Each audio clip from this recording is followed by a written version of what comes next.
जिस इंसान ने आज तक कोई भी गलती नहीं की है, उस इंसान ने आज तक कुछ भी नया करने का ट्राई ही नहीं किया है। ऐसा ही कुछ मानते थे दुनिया के सबसे महान साइंटिस्ट एल्बर्ट आइंस्टाइन। 14 मार्च 1879 जर्मनी के उल्म शहर में एक यहूदी परिवार में पैदा हुए थे सर एल्बर्ट आइंस्टाइन। उनके पैदा होने के बाद डॉक्टर्स ने नोटिस किया कि उनका सर नॉर्मल बच्चों के मुकाबले काफी बड़ा था और वो एक एबनॉर्मल बच्चे के रूप में जन्मे थे। इसके बावजूद भी उनका दिमाग इतना तेज था कि आज तक कोई भी उनका मुकाबला नहीं कर पाया। आज 60 साल हो गए आइंस्टाइन हमें छोड़ के चले गए हैं, लेकिन आज भी साइंस उनकी थीसिस के बिना कमजोर है।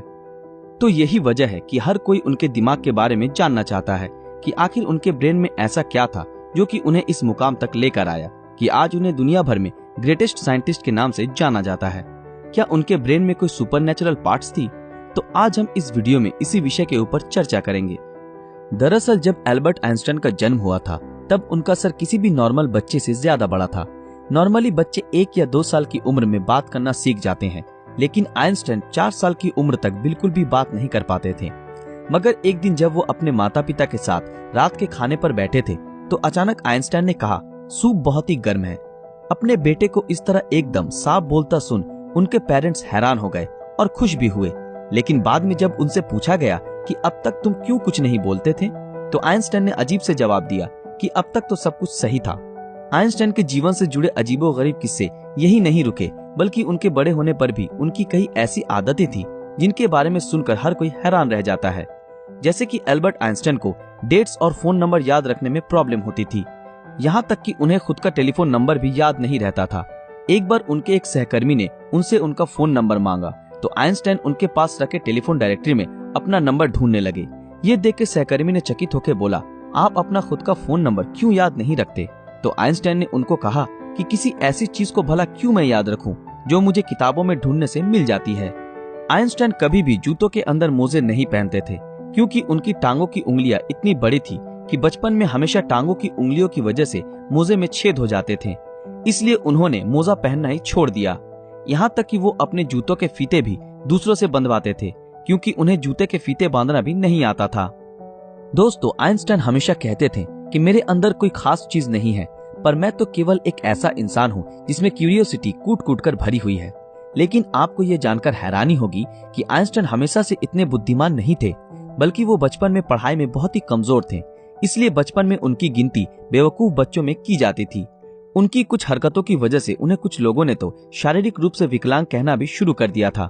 खास करके आइंस्टाइन के टीचर भी उन्हें पसंद नहीं करते थे, क्योंकि वो सिर्फ साइंस और मैथ के अलावा हर सब्जेक्ट्स में फेल होते थे और बचपन से ही आइंस्टाइन को किताबी ज्ञान में कोई रुचि नहीं थी। हालांकि इसके बावजूद भी उन्होंने दुनिया के सामने साइंस की कई ऐसी थीसिस पेश की जिसके बिना आज भी साइंस कमजोर है, और यही वजह है कि उनका दिमाग आज भी चर्चा का विषय बना हुआ है। 18 अप्रैल 1955 आइंस्टाइन की मृत्यु के बाद पैथोलॉजिस्ट डॉक्टर थॉमस हार्वे ने आइंस्टाइन के परिवार की अनुमति के बिना ही उनके दिमाग को रिसर्च के लिए निकाल लिया था और वो वहां से भाग गए। इस हरकत के लिए डॉक्टर हार्वे को नौकरी से निकाल दिया गया, लेकिन उन्होंने कहा कि ऐसा उन्होंने सिर्फ रिसर्च के लिए ही किया है और वो वादा करते हैं कि वो आइंस्टाइन के दिमाग पर रिसर्च जरूर करेंगे, ताकि आने वाले समय में इससे साइंस और साइंटिस्ट दोनों को ही कुछ फायदा हो सके। लेकिन रिसर्च के लिए परमिशन न मिलने के कारण डॉक्टर हार्वे ने आइंस्टाइन के दिमाग को एक जार के अंदर बेसमेंट में कैद रखा। बाद में आइंस्टाइन के बेटे हैंस एल्बर्ट आइंस्टाइन की अनुमति के बाद डॉक्टर हार्वे ने आइंस्टाइन के दिमाग पर रिसर्च करना शुरू किया। पहले उन्होंने आइंस्टाइन के दिमाग का वजन किया, जिसका वजन 1230 ग्राम था, जो नॉर्मल इंसान के दिमाग के वजन से काफी छोटा था, क्योंकि दरअसल एक इंसान के दिमाग का वजन करीब 1400 ग्राम होता है। इसके बाद डॉक्टर हार्वे ने आइंस्टाइन के ब्रेन को 240 भागों से टुकड़े किए और उन टुकड़ों को दुनिया भर के मशहूर रिसर्चर्स के पास भेज दिया, ताकि वो अच्छे से देख सके कि आखिर आइंस्टाइन के दिमाग में ऐसा क्या था जो बाकी आम इंसानों में नहीं था। और उसके बाद डॉक्टर हार्वे ने आइंस्टाइन के ब्रेन टिश्यूज के 1000 माइक्रोस्कोपिक स्लाइड्स बनाए, जिससे आइंस्टाइन के दिमाग की अच्छी तरह से जांच हो सके। रिसर्च के दौरान ये पाया गया कि आइंस्टाइन के ब्रेन में आम इंसानों से ज्यादा सेल्स थी। आइंस्टाइन के दिमाग का सेरिब्रल कॉर्टेक्स नाम का हिस्सा एक आम इंसान के दिमाग के मुकाबले काफी अलग था। दरअसल ये सेरिब्रल कॉर्टेक्स दिमाग का एक जरूरी हिस्सा होता है जो सबसे जटिल दिमागी प्रोसेस के लिए मेन फैक्टर होता है, और यही ऐसा हिस्सा होता है जो अजीबोगरीब तरीकों से विकसित होता है। और साइंटिस्टों का मानना है कि यही वजह थी कि उनका दिमाग बहुत ही असाधारण सोचता था। जब साइंटिस्टों ने आइंस्टाइन के ब्रेन को फर्दर एग्जामिन करना शुरू किया तो वो बिल्कुल हैरान रह गए कि उनके ब्रेन में रिंकल पैरिएटल ओपेरिकुलम मिसिंग है, जिसके कारण उनके ब्रेन की पैरिएटल लोब का साइज नॉर्मल ब्रेन से 20% ज्यादा बड़ा था। साइंटिस्टों का कहना है कि यही वजह है कि आइंस्टाइन की मैथमेटिकल स्किल और चीजों को इमेजिन करने की पावर नॉर्मल ब्रेन से ज्यादा थी और उनके दिमाग में न्यूरॉन्स की डेंसिटी 17% ज्यादा थी, जिस वजह से आइंस्टाइन को ज्यादा ब्रेन पार्ट मिलती थी। साइंटिस्ट के मुताबिक इसी वजह से आइंस्टाइन का कंसंट्रेशन और दूरदर्शिता और उससे कई ज्यादा था।